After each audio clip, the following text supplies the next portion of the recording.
Viral di media sosial video seorang bapak tua dipukul karyawan minimarket karena mencuri minyak kayu putih.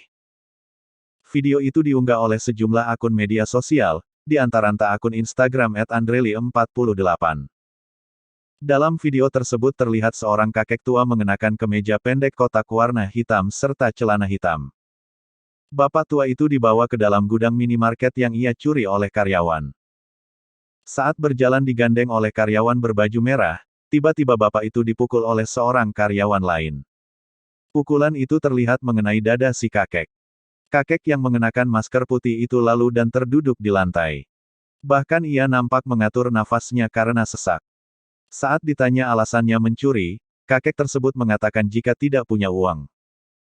Karyawan itu kemudian menyuruh bapak tersebut untuk mengeluarkan barang yang ia curi. Lantas bapak tua tersebut mengeluarkan sejumlah botol minyak kayu putih dari sakunya.